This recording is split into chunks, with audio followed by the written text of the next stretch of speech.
Congolese men and women, dear compatriots. 6 years ago, I stepped down from my responsibilities as President of the Republic, head of state. Unprecedented effect in our country.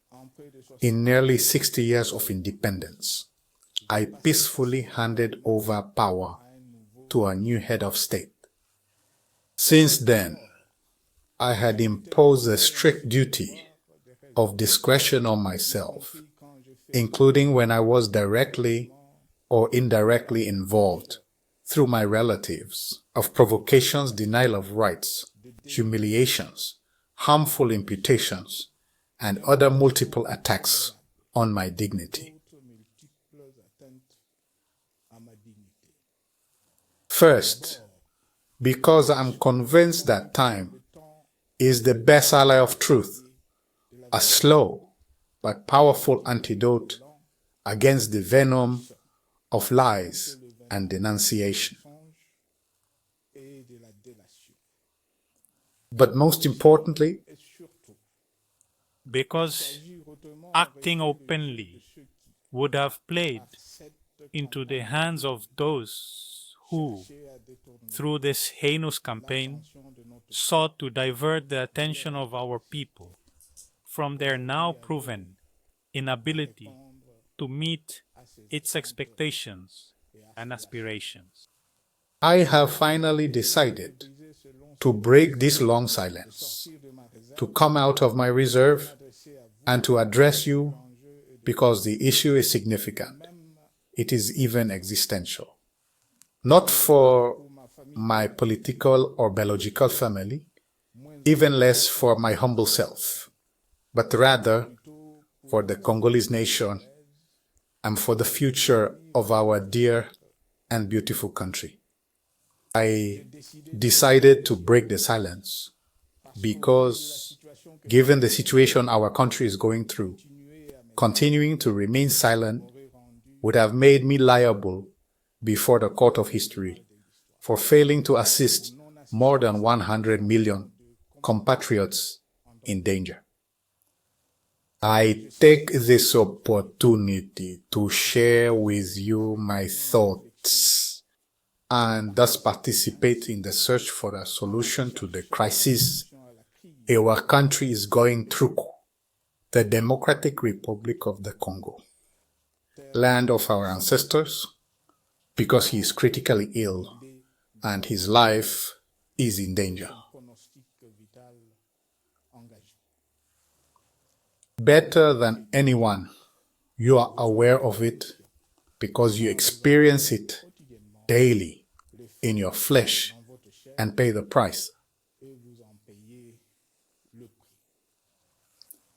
My dear compatriots, given the strategic importance of our country and the role it is called to play, I had from the advent to power of the current head of state signed an agreement with him giving rise to the coalition between our respective political forces.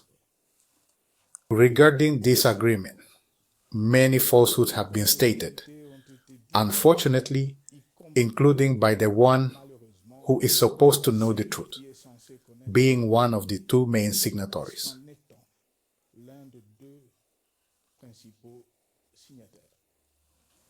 While waiting for the appropriate moment for the truth to be restored, supported by irrefutable proof, allow me for now to state that, as far as I am concerned, the conclusion of this agreement was motivated solely by the supreme interest of the nation.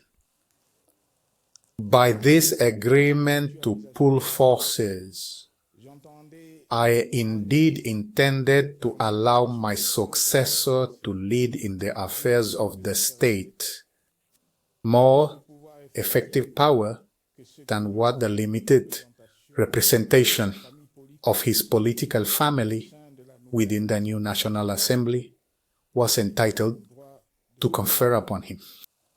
I also wanted to facilitate the harmonious functioning of the institutions and avoid potential political crises that would have been fatal to the nation and our young democracy. This first peaceful and civilized transition at the head of the country had aroused even more hope that in January 2019, our country was in much better condition than at the time of my own accession to the Supreme Magistracy in January 2001. Whereas I had found a country on the brink of implosion, undermined by a long dictatorship and war, without a republican institution, economically bankrupt, and socially torn apart. In short, a country whose future uncertainty was threatening the stability of the entire region. On January 24, 2019, I had indeed bequeathed a much better legacy to my successor, namely a reunified country, largely pacified, and whose territorial boundaries were exactly as they were on June 30th, 1960.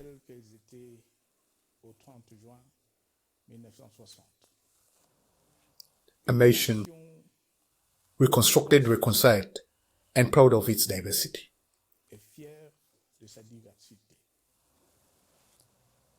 A state with a progressive constitution and institutions functioning harmoniously.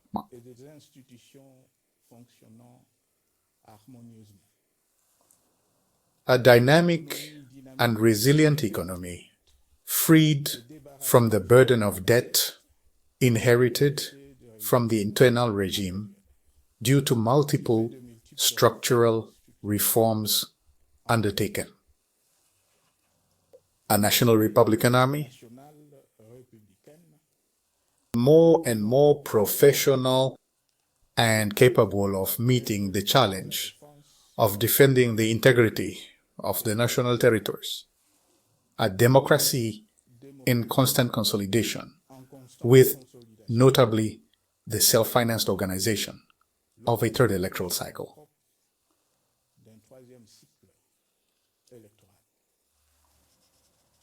With a heavy heart, I observed that barely 6 years later, this beautiful shared heritage bequeathed to our entire people was completely squandered by the one who had been entrusted with it. May our country present the most dismal spectacle and provoke even more despair within our people, and of pity and mockery around the world, that the obliviousness of its leaders permits no hope of recovery. This rapid deterioration of the country's overall situation is mainly due to the unrestrained reversal of power.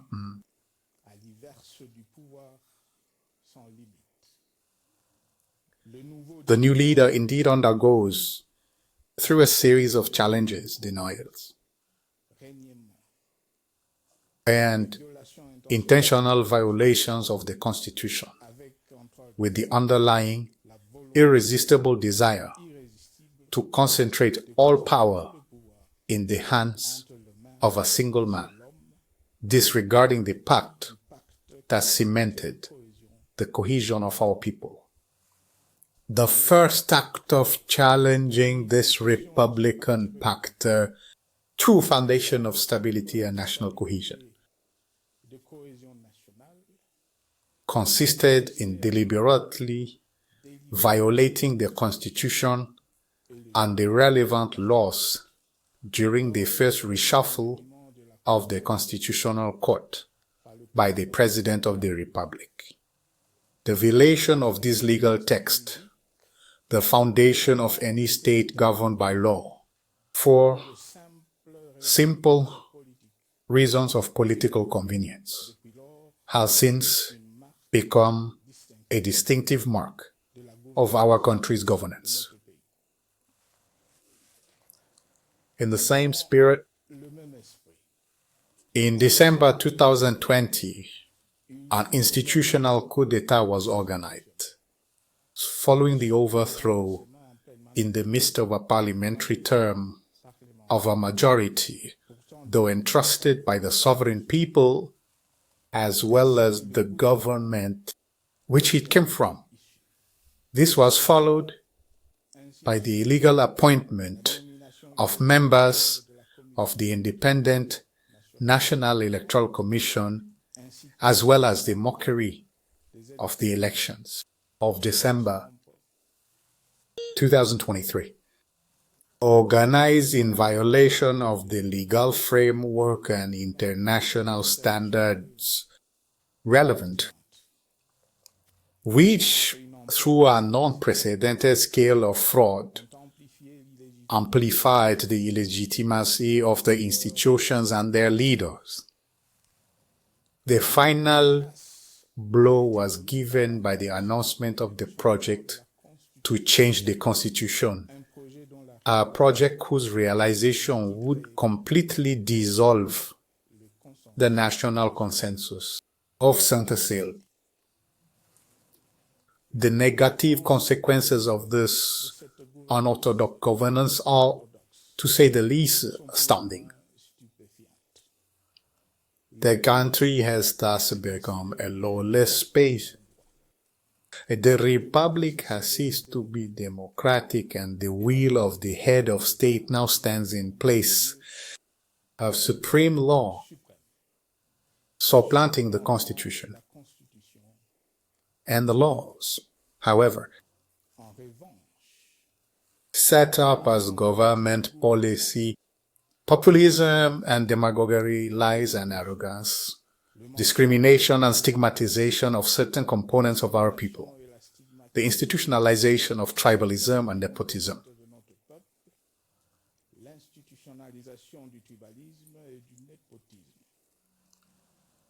The opposition of national communities to each other, to others, hate speech and injustice, as well as impunity.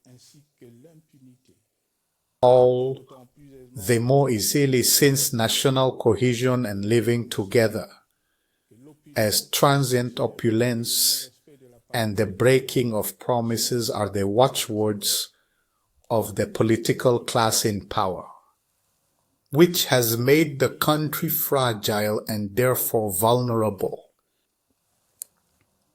More seriously, the dangerous identity withdrawal, harmful for the building of any nation, has resurfaced, with its old demons in intolerance and division, and circumstances to their sale. This is not only tolerated and unpunished, but also and especially propagated and financed by those in power.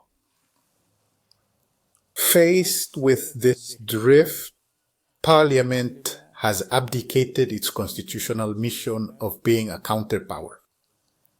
It has thus ceased to be the temple of democracy, the place par excellence of legislative expression, and the will of the primary sovereign to become nothing more than a rubber stamp for the will of one person.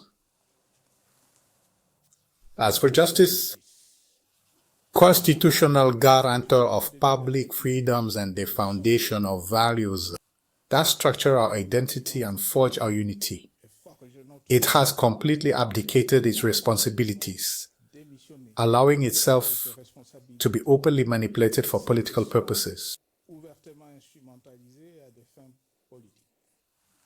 It is no longer anything but an instrument of oppression, of a dictatorship desperately trying to survive against the tide of history, by terror and the imposition of a single way of thinking, a rather dishonorable role that it shares with the tribal militias, as well as the police and the intelligence service, both also diverted from their noble mission of protecting citizens and securing the state. On the level economically, the situation is increasingly worrying. Despite the increase in public revenue, primarily due to the maturation of all the reforms courageously voted in 2002 to 2018, particularly the new mining code, forestry, hydrocarbons, insurance, and subcontracting, and an increased level of financial aid from the Bretton Woods institutions. No investment has been made to equip the country with modern infrastructure, support structural reforms, and stimulate growth. On the other hand, inflation and monetary depreciation, once overcome, have returned. Corruption and embezzlement of public funds have reached an unprecedented level, and the public debt, which we had controlled in 2010, has once again skyrocketed, exceeding the $10 billion mark and raising legitimate concern about medium-term solvency and long-term for the country. The consequences on the social front are also dramatic. Aggravation of unemployment, accumulation of salary arrears for state employees, drastic decline in the living standards of the population, and increase in urban banditry,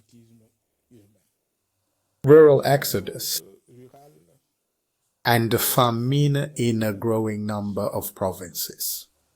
The Congolese are now facing a true existential anxiety.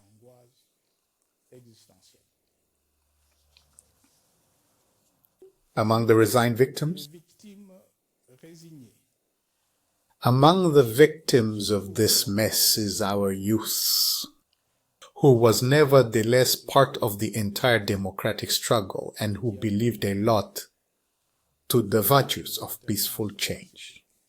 Today, without reference points or serious prospects for the future, they have given up, left at the mercy of conflict, entrepreneurs, and sellers of illusions of all kinds.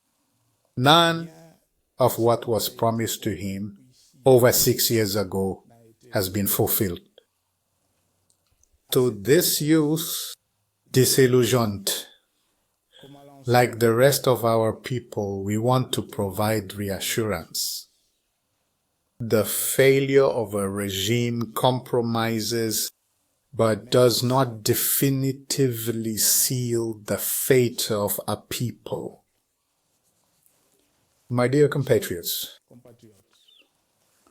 regarding the security situation in large urban areas as well as in our countryside, it is more than worrying everywhere.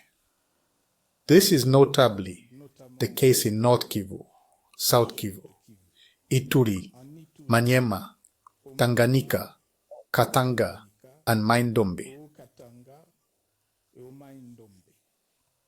Province, which is nevertheless close to Kinshasa, the capital of the country and the seat of institutions.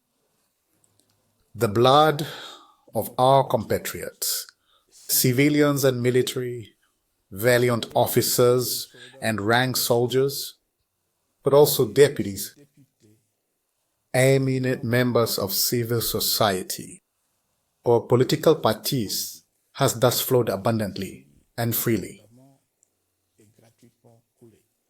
due to intolerance, cynicism, or worse, state terrorism practiced with a single aim: abuse of power for the sake of power.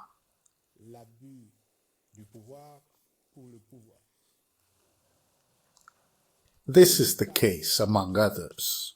Blood of several hundred detainees from the Makala Penitentiary Rehabilitation Center, brutally shot in the night of the 1st to September 2nd, 2024, defenseless victim of an unquestionable crime against humanity, to this day remained unpunished. The same goes for the member of the mystical religious sect, Basalendo, from Goma, of a young person from Unafek in Lubumbashi, and the massacre of the followers of the Mbidi Church in Kilwa. This deterioration of the security situation is due to the country's poor governance, which in this sector is currently characterized by inadequate military training, ethnically motivated recruitments and placements, as well as imprisonment without trial, both of several military personnel and high-ranking officers, as well as law enforcement and security agents, mostly Swahili speakers.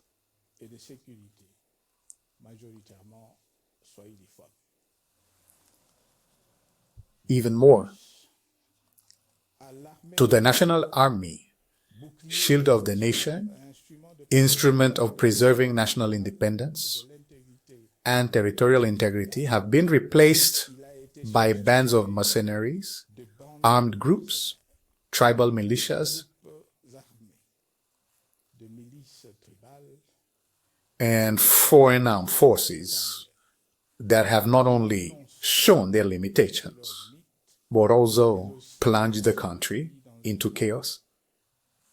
Indescribable.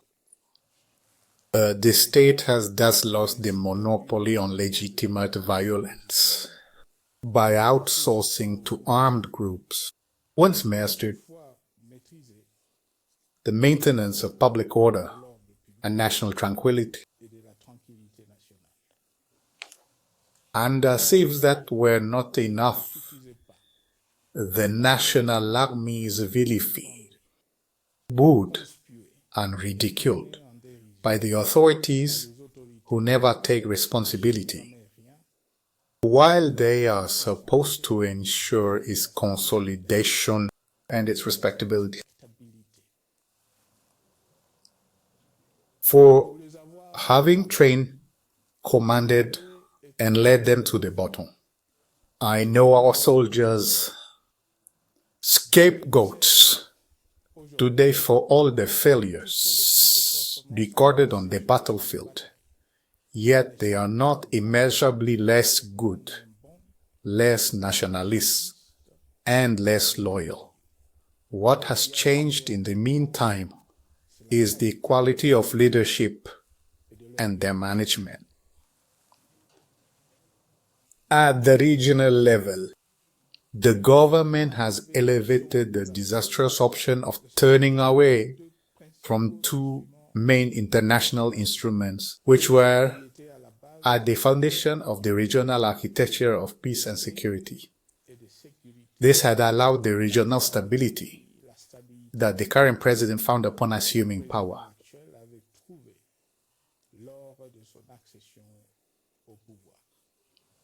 Namely, the Pact on Security, Stability, and Development in the Great Lakes region, and the Framework Agreement for Peace, Security, and Cooperation for the Democratic Republic of the Congo and the region.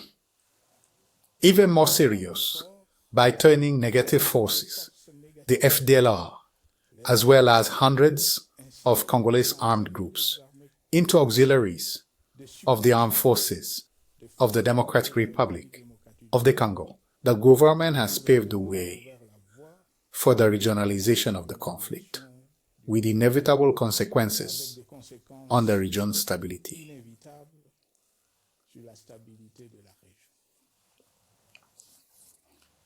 My dear compatriots, while on the institutional level, political, economic, and social, the fundamentals had been established, and that the country had been placed on the launching pad, ready to take off.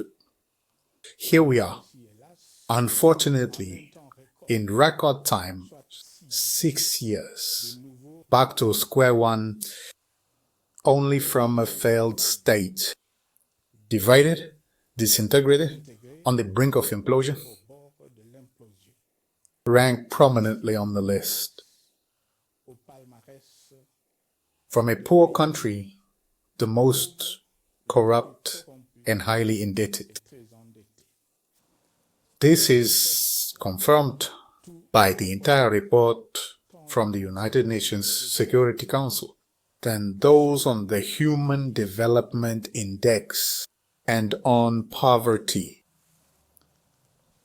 The crisis tearing our country apart is therefore deep and multidimensional. Its solution must necessarily be comprehensive.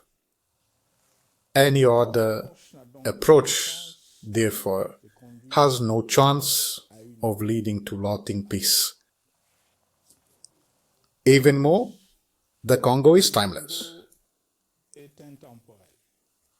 It does not belong to any particular political regime, this one being by definition rotational, and therefore temporary in democracy. It belongs rather to the Congolese people in all their diversity. What is true about the Congo also applies to the immense resources of the soil and subsoil that it abounds in, which are essential for growth and development at the international level. Let everyone, in the country as well as around the world, consider it and incorporate it into their projects with a focus on the interests of the Congo and the Congolese, rather than that of those who at one time or another govern the country. That being said, to serve the Congo, the legitimate grievances of the Congolese people against the current regime cannot be ignored. They must rather be taken into account. The dictatorship must end, and democracy, as well as good economic governance and social, must be restored. For, as history shows, there cannot be lasting security solution without sincere political solutions. Otherwise, there will be new waves of political upheaval, disturbances to peace, of insecurity, of institutional instability, armed conflicts, and civil wars, perspectives that we Congolese can no longer afford with full responsibility. It is therefore vital that the multiple initiatives for seeking peace, Luanda, Nairobi, EIC and SADC, the African Union, Doha, and Washington, which we welcome favorably, considering them as signs of compassion and solidarity with our people.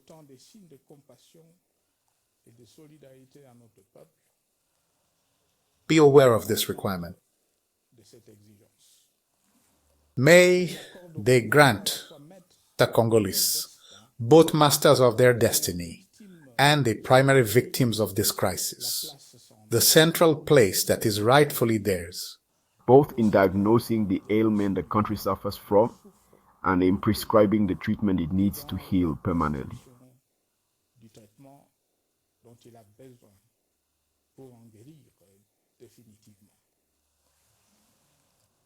It should be noted in this regard that the government of Kinshasa has finally resolved to sit at the same table with the AFC bar M23 for several weeks in Doha, even though, strangely, he continues to consider it a crime that other Congolese talk to each other. This is the point for me to commend the approach of the bishops from the Cinco and the ECC, which has the merit of not excluding from the debate neither any subject nor any of our compatriots. While not perfect, this joint initiative of the churches deserves support and, if necessary, enhancements from our people.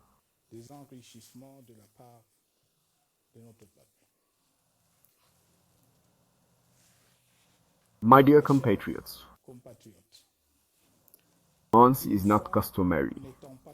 It is fitting to denounce the falsification of history by those whose perverse game in the opposition in the past, as in power today, has and still consists of slandering, to defame, to demonize and divide, to win and rule, to shift the blame onto others, to justify their underperformance, regardless of the consequences on national cohesion or in terms of human lives, unjustly broken or lost. One proof, if any more were needed, has just been given to us once again, a few days ago indeed, following a simple rumor from the street or social networks about my supposed presence in Goma, where I intend to go in the next few days, as announced elsewhere. The regime in place in Kinshasa made arbitrary decisions with a disconcerting lightness that reflects the spectacular decline of democracy.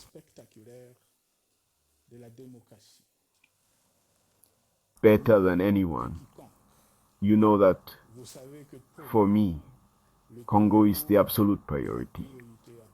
That is, sovereignty and territorial integrity are non-negotiable. That my commitment to democracy, national cohesion, peace and stability is not a hollow slogan, and that the respect for the constitution and the laws of the country, as much as the promise given, are sacred. As a soldier, I swore to defend the homeland to the ultimate sacrifice. Yesterday in power, today outside of power, I remain more faithful than ever to that oath.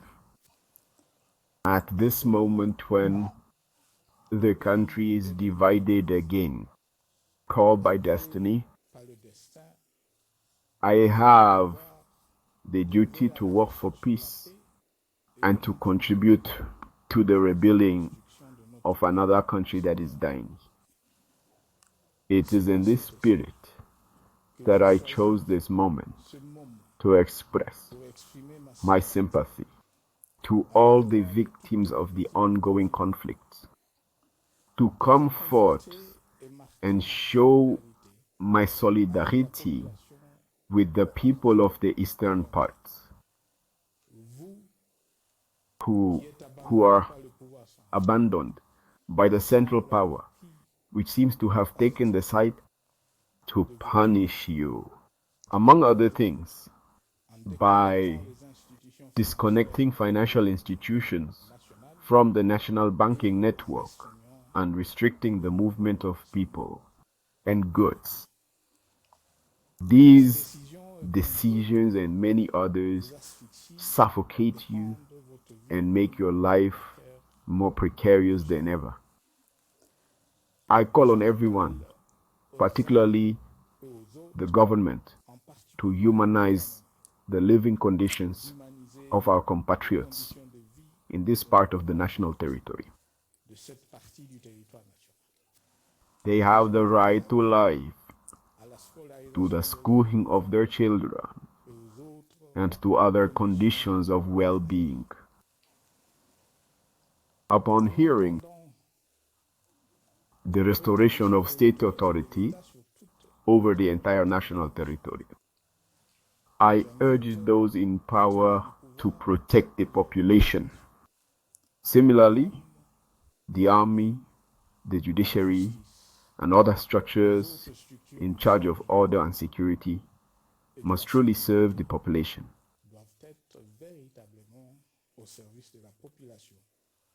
and meet their aspirations. My dear compatriots, from my experience in similar situations, patriotism and humanism have guided the conflict resolution process and have borne fruit in the past, both on the battlefield and in negotiations or dialogue.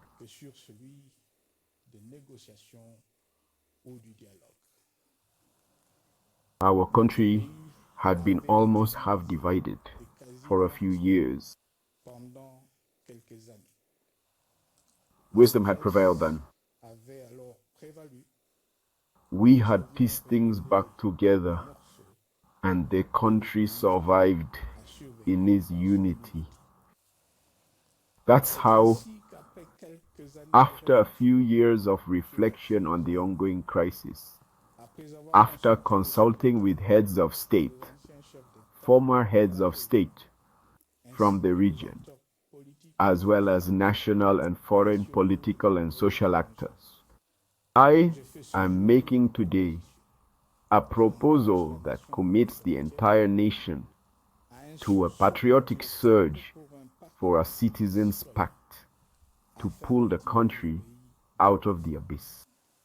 The bold work which is imposed on us will include, in particular, on the 12 following points.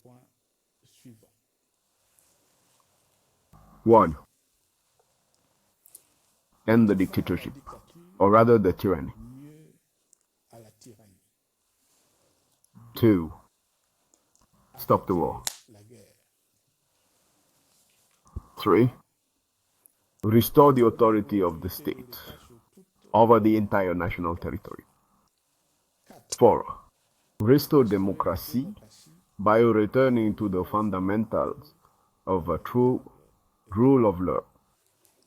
5. Restore fundamental freedoms. 6. Reconcile the Congolese people and rebuild national cohesion. 7. Restart the development of the country by establishing good economic governance, orthodox administrative and financial management, and equitable distribution of national resources. 8. Restart sincere and ongoing dialogue with all neighboring countries to establish peace and sustainable development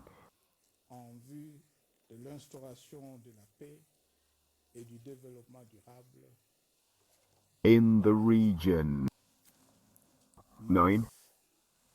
Restore the country's credibility with partners at both the regional level,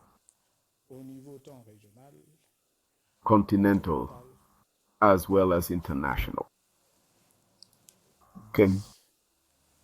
Neutralize all national and foreign armed groups and repatriate the latter to their countries of origin. 11. Permanently put an end to the use of mercenaries in accordance with the African Union Convention on the Elimination of Mercenarism in Africa of July 3rd, 1977.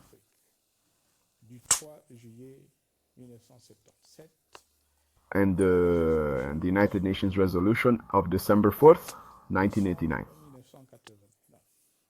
Regarding the International Convention against the recruitment, use, financing, and training of mercenaries, and to repatriate unconditionally those already deployed on Congolese soil.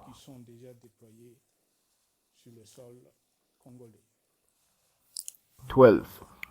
Order the immediate withdrawal of all foreign troops from the national territory. On this subject, I commend the wise decision of the SADC countries to withdraw some troops from our country. Given the enormity of the task, as described, I make a solemn appeal to all Congolese, regardless of gender, ethnicity, age, social class, geographical area, or political affiliation, who passionately love the Congo, who are ready for any sacrifice, who wholeheartedly adhere to the Republican Pact of Sun City, who uphold our respect for the Constitution of February 18, 2006, to unite around these objectives. It is about the refoundation of the state and the building of a country that has lost its bearings. Let's mobilize and make use of every means at our disposal to restore national unity, save the Congo, and preserve its independence. Because Africa and the world are watching us. My dear compatriots, the Congo is worth more than the caricature given by its current leaders. Congo deserves better than this foreign palisok of complaints and begging. I am therefore firmly convinced that the Congolese people are capable, today as in 1960, of overcoming the demon of division. That it is capable today, as during the 1990s, to overcome tyranny and the temptation of absolute power. That it is capable today, as in 2003, of overcoming what divides us and ending the armed violence between its children. To achieve this, everyone must play their parts. I commit to playing my part. May God bless the Democratic Republic of the Congo.